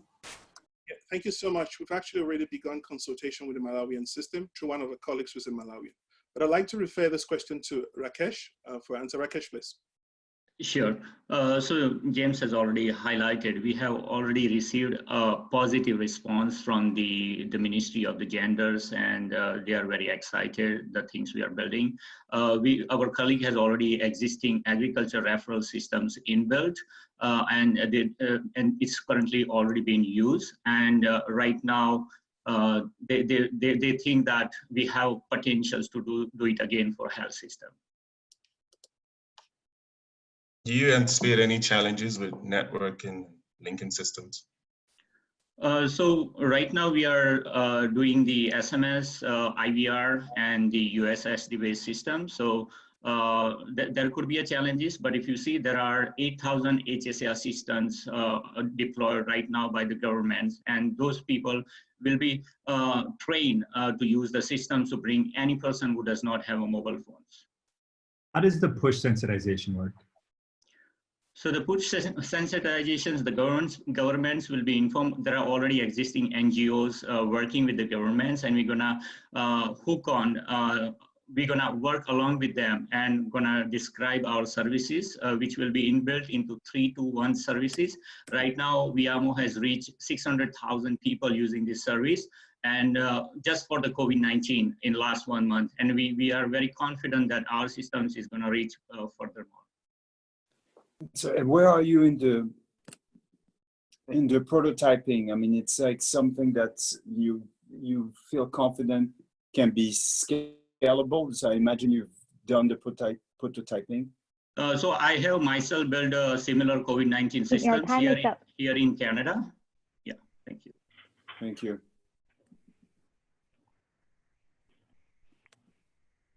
So the team who just presented are team 11.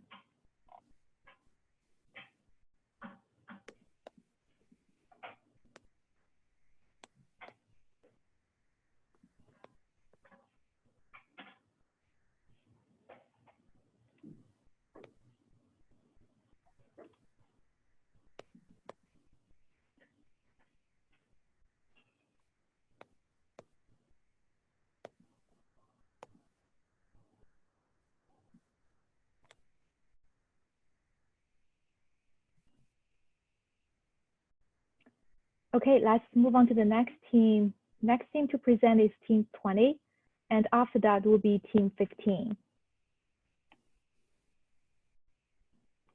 Team 20, Sarah, you can start pitching now. Yes, I'm here. Can you hear me? Yes. Okay, great. So good afternoon, everyone. I'm speaking on behalf of the AfriTrust team. Next slide, please. So the main problems we want to tackle are the lack of resources and the presence of asymmetric information issues. As you can see in this map, long distances to health facilities can be a huge problem across the whole continent, and this creates a need for a solution that is sparse and really present in the field using existing resources. Next slide. So we propose to target communities with access to community health workers and mobile money platforms. The community health workers are individuals from the community properly trained to support families with preventive health and to follow the referral systems in place. These programs are widely spread across sub-Saharan Africa, such that there is now one community health worker for each 3,300 individuals. In turn, mobile money platforms are technologies that allow users to use their phones for money transfers, and they avoid contact with physical cash, which is actually very relevant in the current situation. And these platforms are also quite widespread across African countries. Next slide. So what we plan to do is to use mobile money platforms with two main purposes. First, to access data and to disseminate information on preventive measures on COVID and non-COVID diseases through messaging targeted at specific groups by age, gender, and location, for example.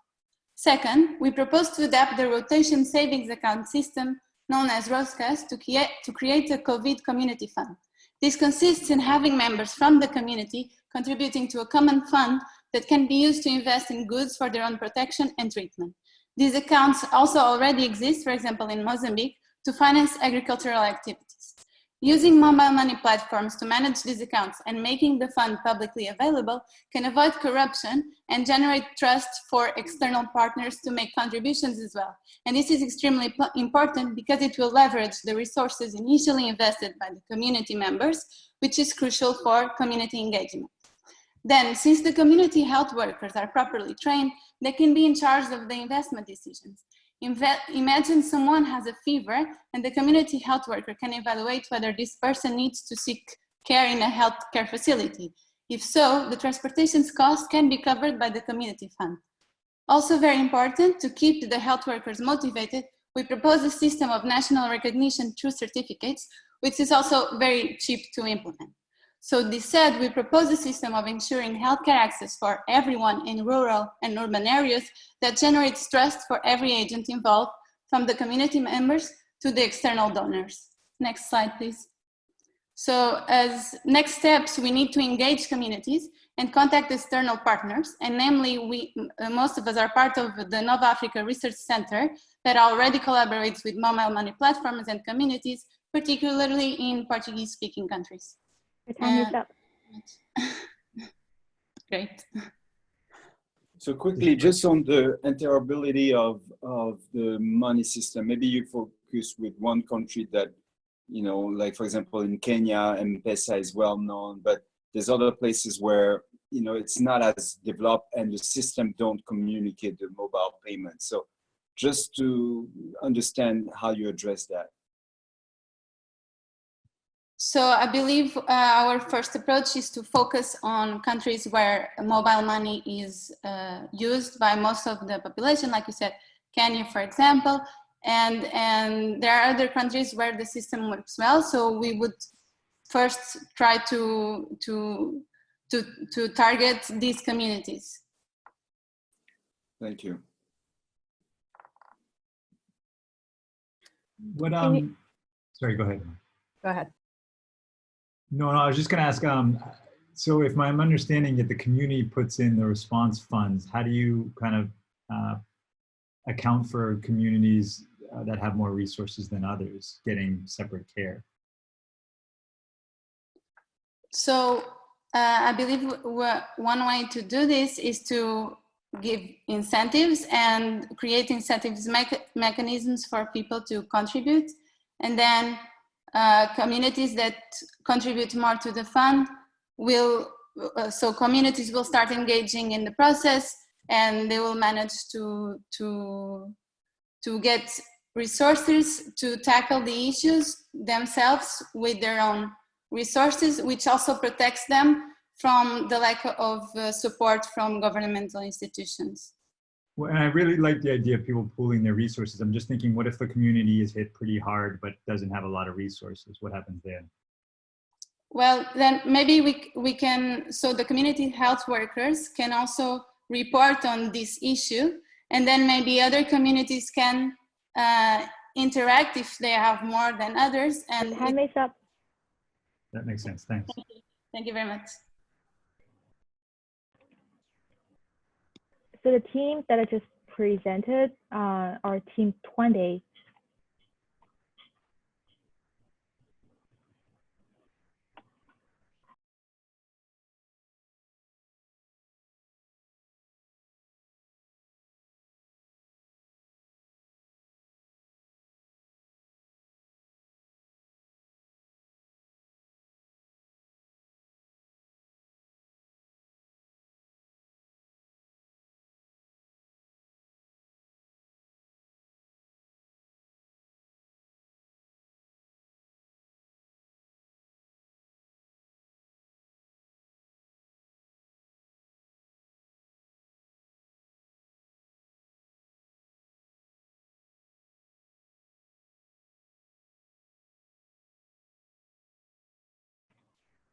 Okay, so the next team to present is Team 15, and after that will be Team 26 presenting.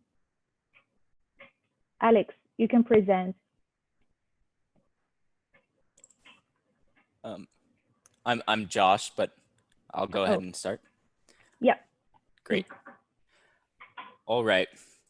We are MSADA, and we're excited to present our solution to you today. Next slide, please.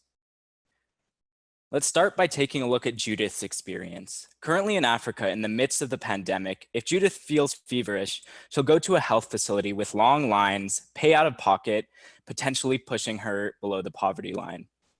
What if Judith was able to check her symptoms, get referred for appropriate care, and pay for that health care, all from the safety of her mobile phone? Next slide.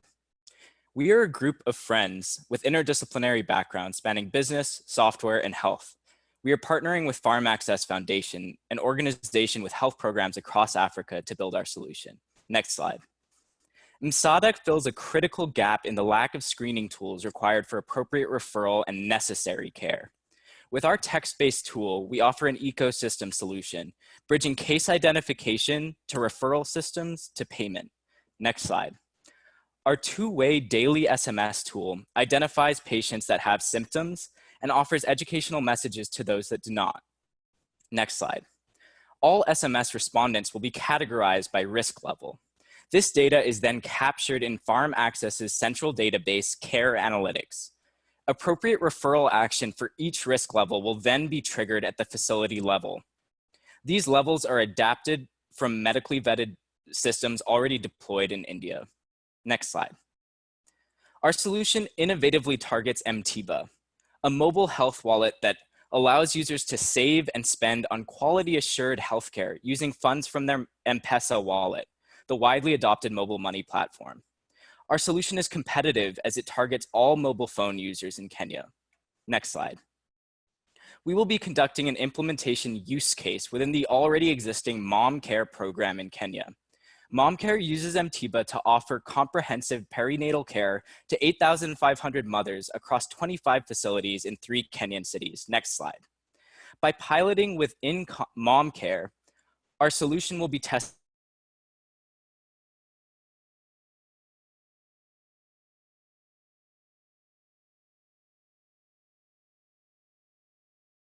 I've lost the connection. I don't know if it's That me. way Oh, it's back. Oh, it's back now. Are we back?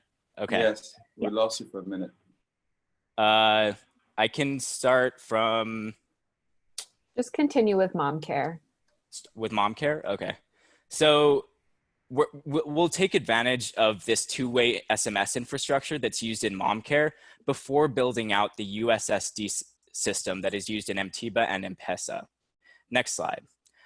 So operating within an existing ecosystem with Mom Care, MTBA, and M-Pesa will allow us to rapidly scale our infrastructure. Next slide.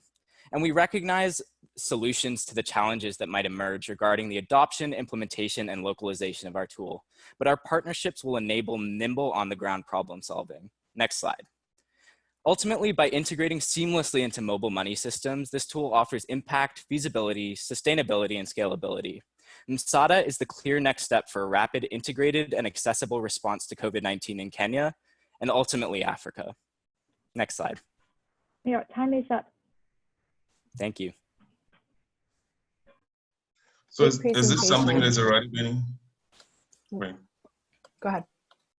Yeah, great presentation. Just wanted to know if the something has already been implemented by Farm Access. This has not been implemented yet by Farm Access. We've been talking with Farm Access since Friday morning just to kind of get the implementation down. And they've been kind of collaborating with COVID Connect, which is a Lucy app designed in the Netherlands, but they have not yet built out kind of a text-based platform. Were you working on this before this weekend? No, we reached out to them like midnight the night before the hackathon. Wow, okay. What do you anticipate will be your biggest challenge? We anticipate our biggest challenge is going to be trust. We're a survey-based approach, and we need participants to fill out our survey rather than going to their local healthcare provider, so that way we reduce spread of unnecessary spread. That we're solving this by working with existing systems that already have trust, so that way we don't have to build trust.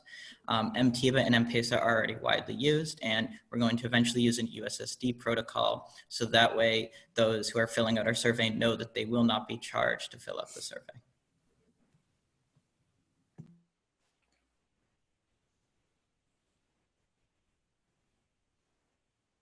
Guys, that was a good job. I don't have a question. I just wanted to, fill the void there for a second. Now, just quickly, what is the incentive for the existing player to sort of collaborate with you?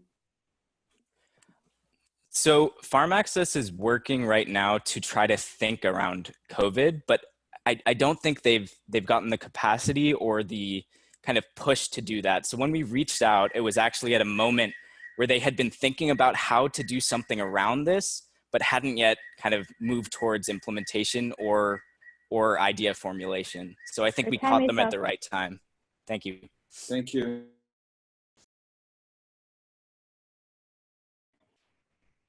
The team that just presented are team 15, 1-5.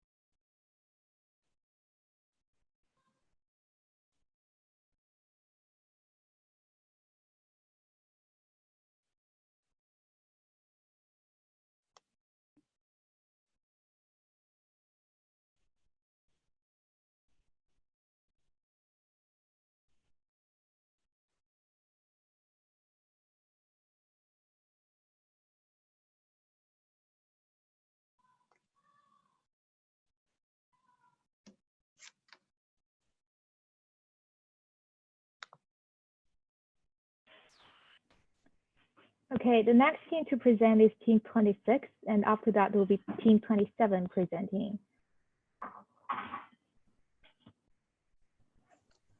Team 26, who is the presenter? The presenter. Alex is the presenter. Yeah, you can start pitching now. Okay, thank you. Good afternoon, everyone. My name is Alex from the team Alafia. And just to let you know, Alafia means health in Yoruba. So I live in Paris, and I want to share with you a story that happened to me a few days ago. Next slide, please. So I called my father, and he lives in Cameroon. And actually, when I called him, he was sick, and he wouldn't want to go to the hospital. Why? Because he was anxious. He felt that he may get infected while going to the hospital, or more likely, he may infect other people while commuting in the public transport. Thank God, I had a friend who is a nurse who could come at home and take care of him. But that's not the case for most of people in Africa. In Lagos, for example, next slide. Next, please. Yes. In Lagos, for example, no, can you go back? So let me go back. In Lagos, for example, more than 80% of the population seek for healthcare solution at hospital or clinic. And what we found is that 70% of these people are afraid of being infected by COVID while commuting. So how can we take care of people in need of healthcare and who are anxious to leave their home? In the meantime, how can we reduce the tension that the healthcare system has when people come too late at the emergency because they were afraid of moving? Next. So next again. So let me introduce you Baymax. You can play. So Baymax is a text and a voice chatbot that can speak English, Yoruba, Igbo, Hausa, and many of the 350 languages and dialects in Nigeria. Let me explain you how it works. We have built this prototype by talking with patient doctors, including one doctor in the COVID task force in Lagos. So the system basically will screen among the main symptoms of the diseases that are occurring in Nigeria, and will help people to figure out what is their medical need. So we want it to be accessible to everyone, thanks to USSG technology. We want it to be actionable by referring people either to stay at home or receiving the visit of a private nurse or going to the hospital, and we want it to be multilingual. Baymax exchange information with the central healthcare system to monitor the health condition of patients and to optimize resource management. So can you move to the next, please? Just in terms of value proposition, it's accessible to all, actionable, multilingual, and connected to the healthcare system. In a nutshell. Time is up. Thank you. Thank you. Can you talk about how it's accessible? How does this work with different types of populations? Okay. Yes. So we have worked around two scenarios for access. The first scenario is via a chatbot using WhatsApp and Messenger, and the second scenario is via USSD. And the accessible is also thanks to the multi-language and the voice messaging for people who cannot read. Can you talk a bit about the back-end software or the algorithm? How does that work? Yes. Okay. Right now, during this today, we have mainly focused on the recommendation algorithm, which means what are the questions that we need to address, and we have 3 algorithms to sort patients. So what we need now is to work on the USSD technology. We couldn't dig into this path now, but we have contact to do it.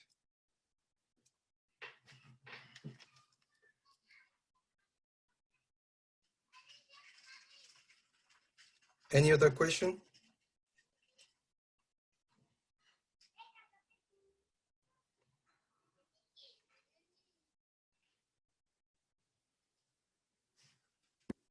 Thank you. Thank you.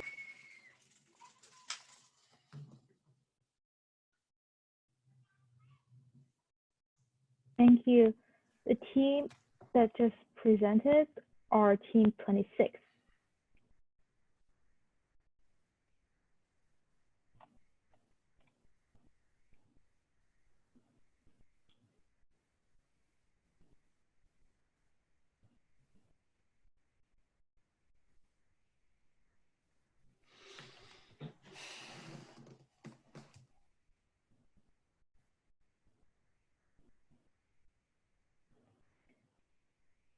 So the next team to present is team 27, and after that, there will be team 22 presenting.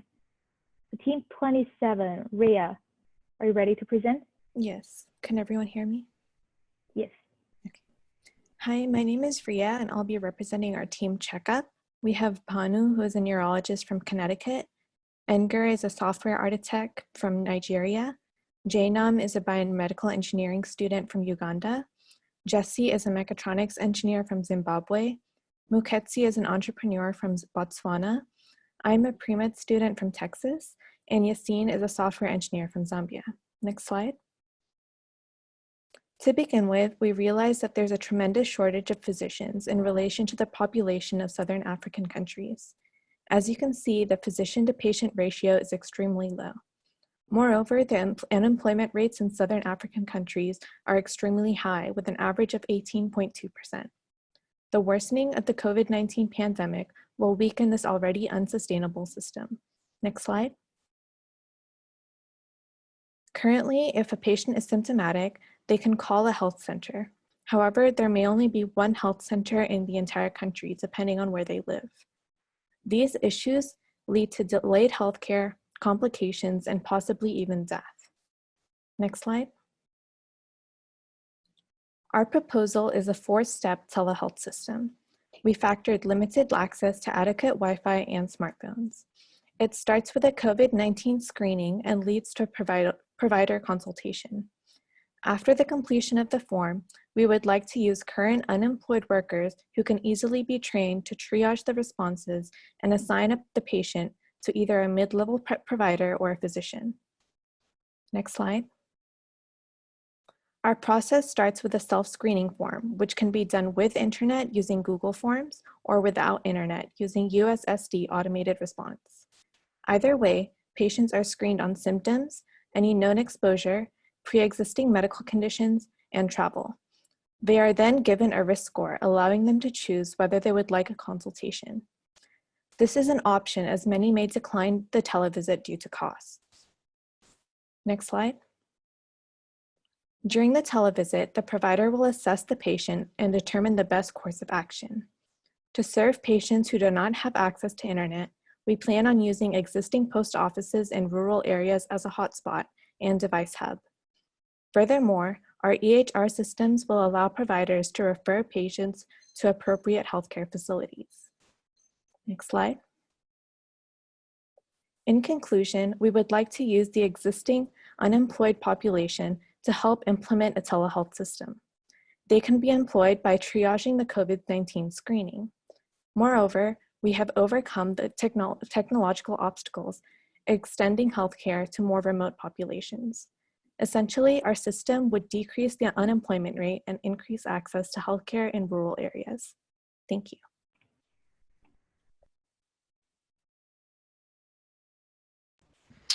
Hi, nice presentation. Thank you. Quick question: how do you pay the unemployed workers? And so, how does this engine get started? You know. This is Banu. I'm part of the team.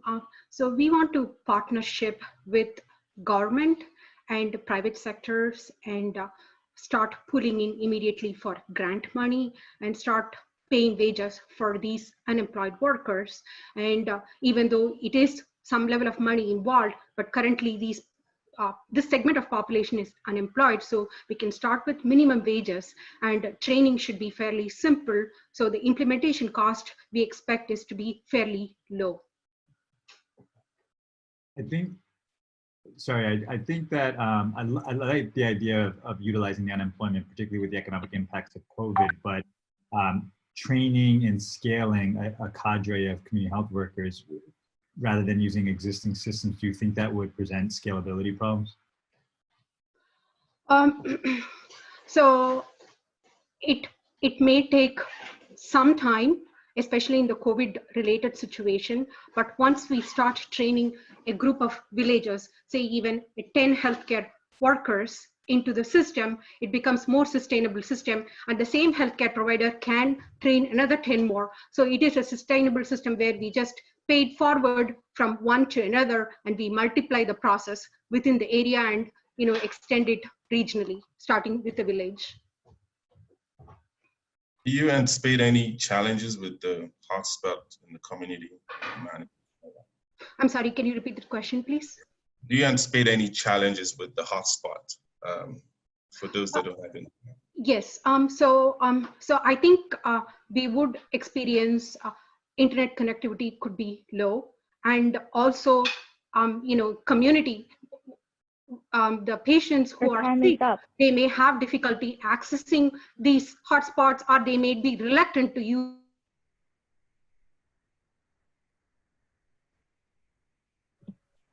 I'm sorry. So the patients who are sick may not want to use these. So lack of education. I muted you because your time is up. Sorry.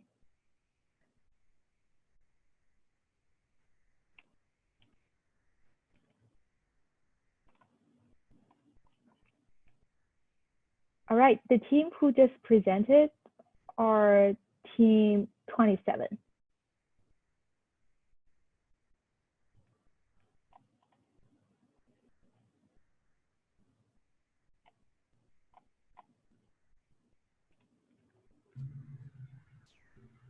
We know 3 minutes or 2 minutes is very short, so nice work to everybody in such tight timelines. Honestly, all the judges know you're getting cut off. Don't worry about that.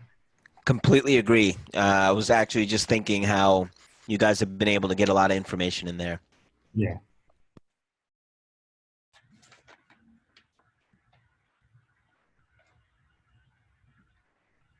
And Christine's doing a great job cutting everyone off. That's a tough job as well. It's a tough job.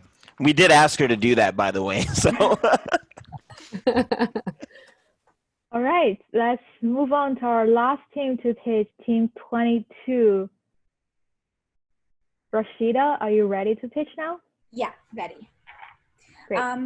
Hi, we are Healthy Africa, a community aggregator for the healthcare ecosystem. Next slide, please. The ongoing COVID-19 situation is a challenge in a country like Uganda. Let's say Tom. Tom has some of these symptoms of COVID-19, but doesn't really know how to get help. He calls the Ministry of Health helpline number, but he actually doesn't get through anywhere. Next slide, please.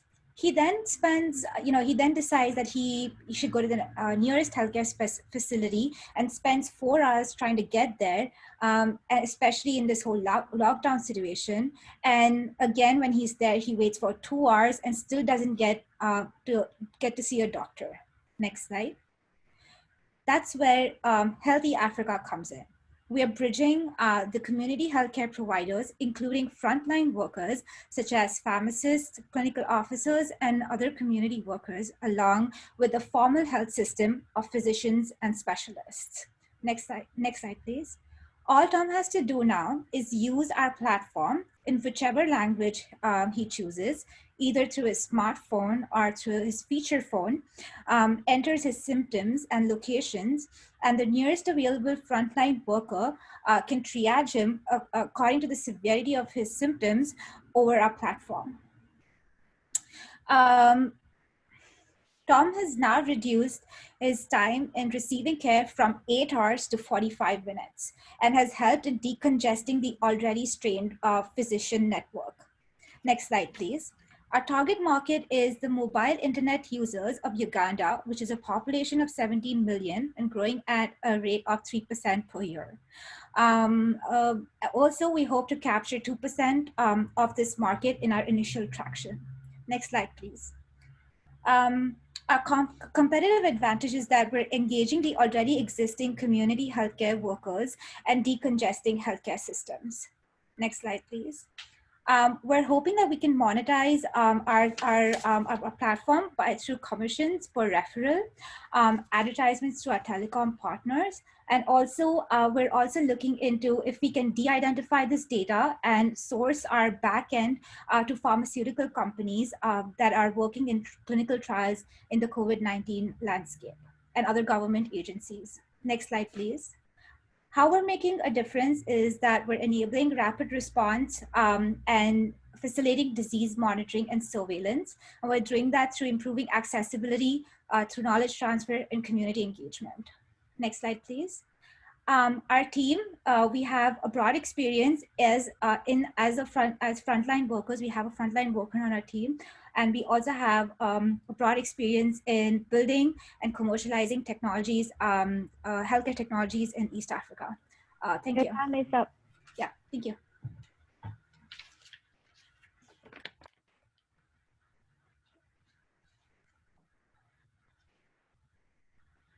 Hey, so thank you for the presentation. I have a quick question. So if I think I might have misunderstood. Are you just helping the frontline workers triage better by giving them a tool set, or are you also helping them triage more by connecting them to doctors? I missed that part.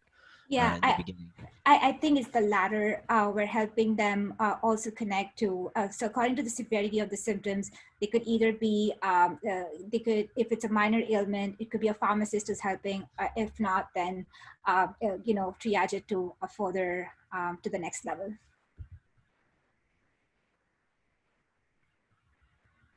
What do you think would be your biggest challenge in implementation? I think the implementation is that we're trying to make this like a freemium model for our users. So I think the part where we're partnering with pharmaceutical companies or the telecom companies, I think that partnership is going to be really important for us to make revenue, and also getting the partnerships with our with the clinics and the drugstores, like the local drugstores. I think starting off, since we already have a frontline worker in there, I think they could help, but I think that we could use some existing NGO partnerships as well. But I think that initial part will be slightly difficult. Along with that, targeting the rural areas, I think it'll be a big challenge for us, since they already have a fixed mindset regarding how they receive healthcare. So we plan to reach out to rural areas through NGOs already operating and working with them. So I think we'd be able to tackle that, considering the kind of experience that our team has on the ground. And what are the incentives that you'll be giving to the potential partners to collaborate with you? Maybe Henry or Benjamin can take that question. Okay, I can take that question since they're not there. I think the incentive that when we discussed this was time is up. Oops, sorry.